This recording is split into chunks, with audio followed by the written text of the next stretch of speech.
after I sound, we started thinking of why not doing our own. And that's when came up the group Chiskop. So then Chiskop came up with a guy called Mandoza. That guy, man, made a song that made the world go round, man. It mixed black and white. I think we were paying whatever that was lost on releasing our album. So we decided to split up. Then nothing was going on, but Chiskop was keep on moving that side, doing big gigs, and at the same time they are our friends and they are our same crew. We were same crew.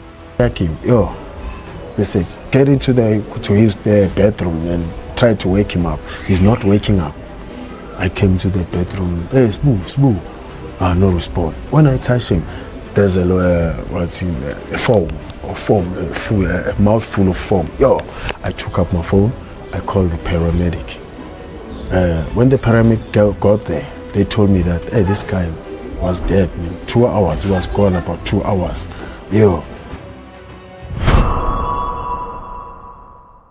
Mzansi, this is Montego Bay. My real name is MAFANA SETHEBE. I'm from Zolawane, Soweto, Panskona, Ramshaya Zafe. That's my location. That's where I was born, man. I was born in Zolawane. I'm 47 years old, by the way. I was born from the ghetto, from my location. Barakwana, growing up, it wasn't easy, man. It wasn't easy. Growing up in a location, there's nothing, man. There's only you need to check for yourself, everything you need to take care for yourself. Parents were there, but not working, but if someone is not working at home, man, it's getting hard, man. So we started having friends around my hood. His name was a late Mtimbane. They call him Cortez Mchastane. This was my friend. I grew up with him, and then we started loving music, man. Dancing, going to weddings, and they're doing the good dance. People book us for coming to their wedding to entertain. So that's when we felt about that thing called music, man. And then we got a sound. When we got a sound, we became DJs. We played finals.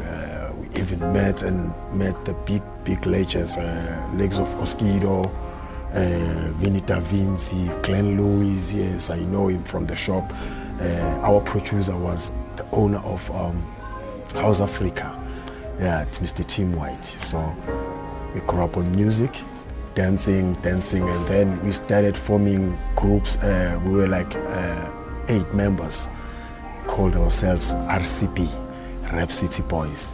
And then we loved to do rap, playing in concerts, dancing and doing break dance. At the same time, we're doing gymnastics there. So when we got on stage, man, everybody was like, yo, boom, these guys, where do they come from, man? Yeah, sure. But anyway, when we being DJs, we had a big sound. And then after a sound, we started thinking of why not doing our own. And that's when came up the group Chiskop. So the thing about that group, we were 8, so we're supposed to be in two halves, 4 is gonna be another group, and then 4 is gonna be another group. That's when we formed there's a Chiskop group, and then we formed Amagents, a sighting. So it was one and the same thing, but different producers, different people, but we were same crew, but not doing same thing, And then Chiskop blew up seriously, and then the world started noticing about the guys that we were hanging out with. Cameras were always around us that time. So there's a guy then Chiskop came up with a guy called Mandoza. That guy, man, made a song that made the world go round, man. It mixed black and white, so we traveled the whole world there. So that's when we were introduced to big artists, meeting Kanye West, Puff Daddy, everyone, man. So my story being with the guys, it's a good story and a long journey with them, So may their soul rest in peace, man.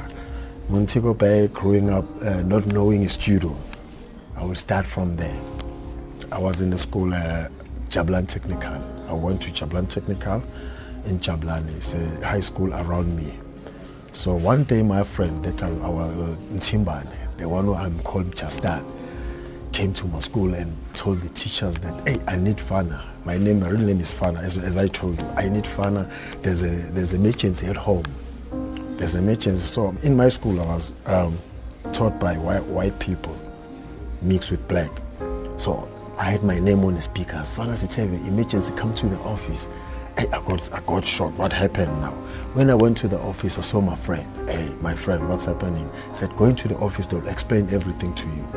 When I went to the office, they signed a letter for me to go home immediately. Yes, I took the letter and then we went out the gate of the school. My friend told me that, no, there's nothing happening at home, my man.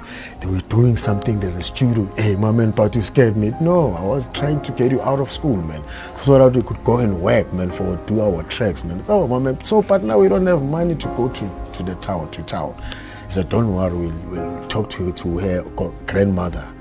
Then we went to his house to ask for taxi fund. So the grandmother gave us, I think, about $50. We went to town. First time me going to the studio. When we went there, that's when I met the other guys from Machens, the group that we are called Machens. I met Dibaba, I met them Small. Already I'm going with Timban. There was this other guy there. He was called Tabo. I think the guy, that album was his album. We were featured there. So being on every track on that song, the producers decided, no, guys, I think this is your album. Think you need to have it and take it and let's shoot the cover now because you're all over this album. So we said, no stress, we can take the album because we can't take pictures now because I'm still wearing a uniform, school uniform. So the short guy, Timban, suggested that we must go to town and talk to the shop. It's called Lina Italia, doing the t-shirts or DMD, something like that, yeah. When we went there, we talked to the old woman. The old woman said, no problem, guys, just bring me a letter with a stamp of a company, then we're done. I'll give you the t-shirts. We went there to the company, we asked for a letter. They gave us the letter with the stamp, and then we went to the shop. After that, the old lady gave us the t-shirts for free. So it was our first sponsor from there. He was sponsoring us with t-shirts and caps, yeah, if I still remember. That was 1997, if I'm not mistaken. So when we came back there, we shot a cover for my chance. Oh, now we have an album now. We need to push the album. We don't know what's going to happen because it's the first time doing songs and then there's an album that you need to release. Okay. The other guy told us that, no, I'll be a producer, I'll be your manager. And he said next weekend we need to organize our own gigs. So we used to go into taxi ranks. And we got a big speaker on our car, and then take out the banner, was printed my chance, and then we dance on the street. We start giving out flyers, so that people could come and watch us. Obviously, we were selling cassette that time. We were selling cassette maybe in our journey when we were going to perform there. We're having about 4 boxes of cassettes. But when we came back, it's sold out. That thing that was done by the producer and the boss that we were working with didn't work out because I think they were losing a lot of money there. So by promoting our album on the streets, we were selling those cassettes. I think we were paying whatever that was lost on releasing our album. So we decided to split up. Then nothing was going on, but Chiskop was keep on moving that side, doing big gigs, and at the same time they are our friends and they are our same crew. We were same crew, but now it's only 4 that side making it. We're not making it this side. We started, I think the late general came to a point though, so they made a meeting to talk about the 4 guys that didn't make it in music. Guys had a meeting organizing for us to do another album with Kebele Room. Then that thing went on, and then we started, I met straight Kebele Room and went to do about 8 tracks, if I'm not, I remember, yes, it was 8 tracks. There's a track we did, it was our first first track from that album. You better get up and make money. Uzoyithola kanjani uhlele khoneni. And that track, well, played on radio, it played everywhere, man. So the problem is one, when we did the tracks, it was about 8 tracks, but we ended up releasing 7 tracks. The reason why, we had Chiskop and us, we had a beef with Arthur Mafukate, aka Arthur Kaffer, yes. So we did a track about him on our album, because when we're doing Mashona's album, it was Mashona and Chiskop at the same time. So that meaning we were 8 on studio, doing 8 tracks, same day, like same time, you understand? So when we did the track, the producers were only white. They couldn't understand Zulu, but that track we were singing about Arthur, it was in Zulu. So the track went like bayakhala bafithe Western Mashona vele siyakhala AK nempela sizakho bafana bami thatha mashana. So meaning saying AK is Arthur Kaffer. Bafana bami, you boys are taking chances. So that guy, the producer took the album for Arthur to push the album. So when Arthur listened to the album, he heard the track, that this track is talking to me, and these boys are pointing fingers, bad fingers at me, so I can't release this track. So one day I met home with my ninja Mtimbana. We got a call from Team White. Hey guys, why are you doing this? What now? Like what's happening now? You didn't tell me about the track that is not okay, about is talking bad things about Arthur. Hey man, we didn't know that you're gonna take the track to Arthur. I'm sorry, okay, but hey man, you're making problems for your album, man. Sorry team. But anyway, they've cut the song and released the album. So now we're having beef with Arthur now. We're not cool anyway. Like when you see Arthur, it's going to be like war, because he's doing bad things to us. He cut our songs and he closed everything. So there was a show called Sprite Rush Hour. It's an old show. I think it was played on SABC. That show, artists used to like perform on basketball courts and get a chance to be seen on TV. So I think we had a chance. The last show is supposed to be shot at Towaza Park, and we're supposed to be the artists there. When we came there with my crew, it was Mashona and Chiskop, thinking that we're going there to shoot. First day we did the result, they said, no, we're on. Tomorrow you're coming to shoot. Everything is fine. So when we came back, tomorrow, 999 cars were there. That means Arthur's crew were there. The other guy said, you know what, there's Arthur there, we're not going to shoot here. I said, no, nothing's going to happen. These guys said we must come here to do the shooting today. When we went there, so no, sorry guys, today you can't shoot because it's 999. I just went straight to him and said, you see what you're doing? Even you not going to shoot here because this is our location. So we like beefing, a big beef now, because now it's cutting everything that we think we're going to make it from. So when we tried to, he went straight to radio station and took out our song. He went everywhere, like cut our song. The album wasn't selling anymore now. Team White decided, no guys, you see now, I think we need to cut ways. There's another cut now. We don't have, we need to do another plan now. Then came up Mandoza. To do the Shabalala he became a solo artist from Chiskop. So now, being a solo artist, he took the song that I wrote, not telling me that, Fana, I think I'm going to do the song, or Fana, I'm going to give something like, oh, okay. One day he's coming from studio, he calls me and the other guys to do a listening session. When we're there doing the listening session, I had the first track, a nice track, my man. Hey, this is you. Is this your album? Yeah, it's my album, man. Second track. The second track, no, man, the chorus, this is my song. But he never told me anything about it. So I didn't want to ask anything like more. That track, then came the third track. The third track is Mtimbane and Mandoza. Mtimbane is one of my crew, from Mashona, from my chance. So I thought maybe Temba knows everything, is going to tell me what went on there when we were doing the track. So we had a fight. We had a fight there because I was asking, hey man, this is my track. Like, funnily, not like in a serious mood. But I know him because he liked to be beefy. Like, you can't tell him anything. He said, no, this is not your track. This is the track that I wrote, but I even wrote for you. So, but no, we talked about that song you wrote for us. But now you're doing things on your own. You're not telling me anything. No, what's your problem? No, you always have a problem. Like we even ended up giving each other a feast, man. We know this is my song. Timbane didn't answer anything to me, so I went out the room. So now we no more. We're like not brothers anymore. That means you betrayed me now. I went to see the other guys and asked them about the thing. They said they don't know anything. No, let's go and ask Temba.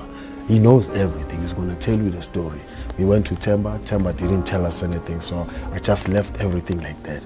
Now the life is getting stronger to me now. I'm not working, and Mandoza is making it big time. When I open the radio, there's the song. When I open TV, there's the song. Yeah, that was the song. So, hey, now I'm starting getting beef, but I'm telling myself that one day I'm gonna get a good job. Like I'm consoling myself now in a room. So one day, when I'm in my room, let me clean the whole room now. I was doing the spring cleaning, we call it a spring cleaning, taking everything out and then dusting the place. Came Timban. Hey, when he came to my room, hey, Timban, yeah, sure. Hey, dressed nice, man. Like, oh, I know I was supposed to be like him now. Dressed nice, and he told me that, no, Fan, I need to talk to you. I said, no stress, my brother. He knows that I was waiting for a baby at that time, and at the same time, I'm not working. My family is not like rich, we're poor, coming from a poor family, so things are getting harder now. Baby on board coming, so things are getting hard at home. It's like, so when Temba came to me, he told me that there's something that he wants to talk to me about. I said, what's wrong, Temba? He started taking out cigarette. Let's smoke first, my brother. There's something that I think you're gonna like it, but please, my brother, you know that I can't do anything without you. He's the same guy that came to school and take me to the first studio. So he's my brother. He's like my brother. I said, what's wrong, Tim? He said, hey man, you see how Mdu is working and he's making it big time. Mdu is AKA Mandoza. So I said, I see, my man, everywhere, radio, TVs, you everywhere, guys. He said, no, I'm here to come pick you up. Let's go work with Mdu. I said, I can't work with Mdu. You remember the last time me and Mdu had fight? He said, no, you need to like be yourself. He's waiting for you at my place. Oh, when we went there, Mdu was there. When I started talking, I'm Mdu, sorry, man. He said, you know what, my man, don't stop talking too much. Let's work. I said, thanks, my man. I started taking me to his sponsor. Like the first sponsor, it was All-Star, Dickies and All-Star. He gave me a lot of clothes there. I remember it was a lot of clothes, amen. And we had about 5 shows a week. 5 shows in a week, like everything was happening. Me being there now I'm next to my friends now, and they're making it big time. So now Mdu asking the guys that I'm working with, no, we need to do something because Mdu is here. We can do anything. We can, if you give him a song, he can make it popular. So we started trying to record, and then we made an album called I'm a Black Dan. If you know the song Tornado. That was our group, I'm a Black Dan. We did those songs. It was about 10 songs there. But we never made it there in the industry because the guy is big, but he doesn't want to take us through there. I don't know what was the problem with him. Maybe he was scared that we're going to leave him and making it on our own and then leave him because we're coming from Ekasi and he's big. We were like family. So I think he had that thing that, hey, these guys, if they can make it, they're going to leave me alone here. So I stopped working with him. When I stopped it, I think it was 2004. Having a trip with him to Sun City, where the first DVD, the last trip that I had with him, I was going to Sun City when he was doing his DVD. But on the way, man, there was this rumor that his home was broken into and they took some things there, but I was the suspect there, only to find out. Okay, the other friend from Chiskop, because we were working together, he was called SB. He told me, no, don't worry, Fana. don't worry about this guy. You know, he's selfish. Something like that. He's selfish. He thinks because he's Mandoza now, he's everything. He forgot where we're coming from. What was the plan behind this? I said, no, don't worry, man. That means this is my last trip. When I'm coming from there, I'm no more working with you guys. He said, don't worry. Next year, I'm doing my own album. So you please do something. Be in everything there. Can do whatever there. I want you there. I said, no stress, SP.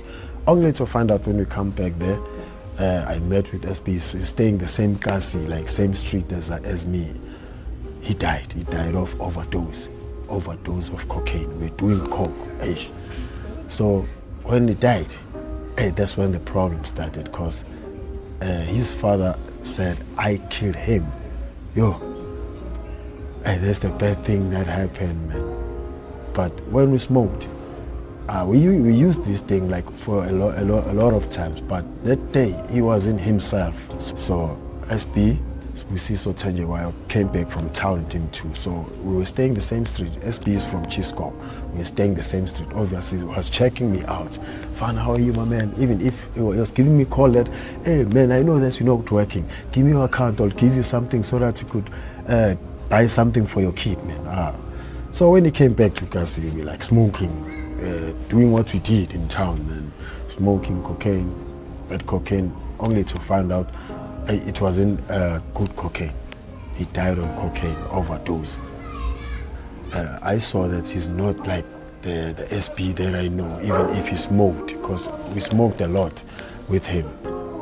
So I took him home, and when we got home, we got his father. We found his father in the kitchen, and he asked us a question that, how come is my child like this and you not like him? I said to him, no, we drank and mixed beer, so this is the first time, so I think he needs to clean his stomach because it's dirty. Only to find that was the last time that I'm seeing my friend that time. Tomorrow morning when I came to check him, they said, get into his bedroom and try to wake him up. He's not waking up. I came to the bedroom, hey, smooth.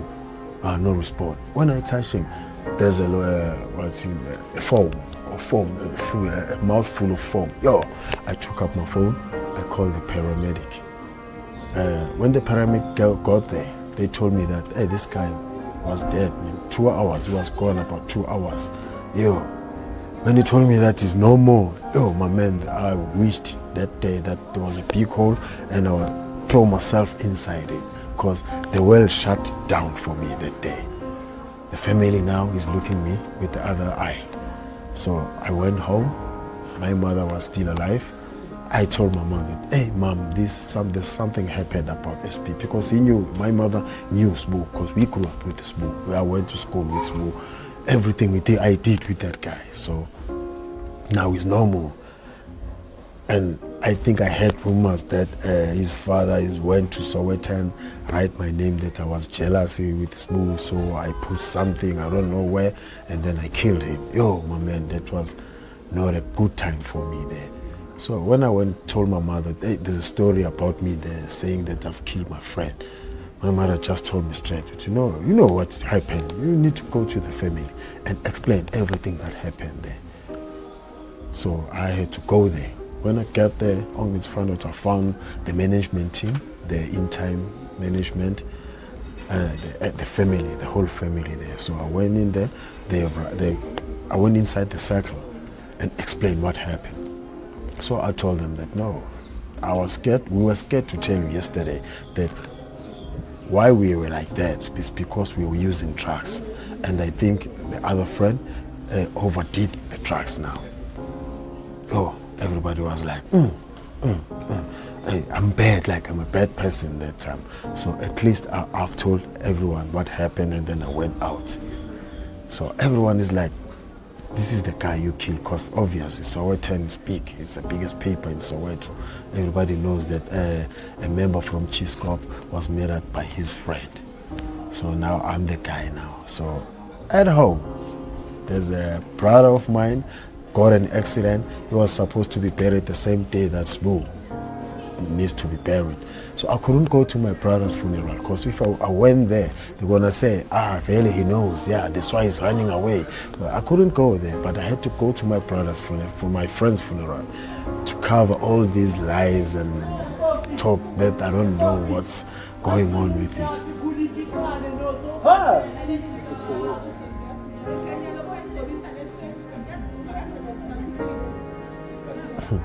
You couldn't go to the funeral, yeah? Yes, I couldn't go to my family's funeral.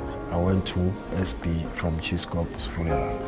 So obviously people were pointing fingers at me. I was wearing glasses because I knew that I didn't do that thing. Spoo was my brother, Spoo was my friend, was everything.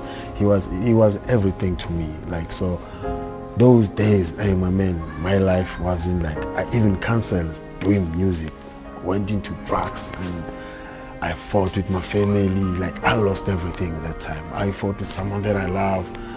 My wife, I lost my wife, I lost my kids. By the way, I have 8 kids now, but single mothers, sorry. But now I lost everything there because I was in myself. So I sat down and decided something to myself, that if I keep on doing this, I'm killing those kids that I've brought up in this world. So I decided to leave drugs. This year, 2025, I'm 12 years free. I never went to rehab. I told myself that I'm stopping here. Everything stops here. So even the name, like, I'm not proud of what we did with my friends doing drugs. No.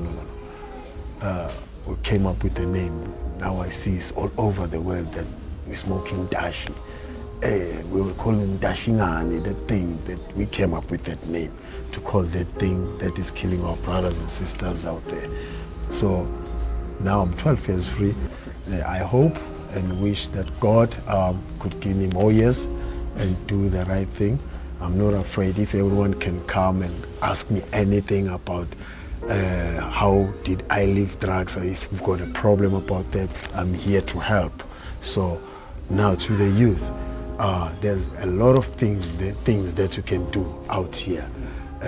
You come first to you. You need to know that you come first, go to school, do the right thing, respect the elders, respect yourself, respect anyone. Know that God is here. God is alive, God is here, God is with you always. Danko.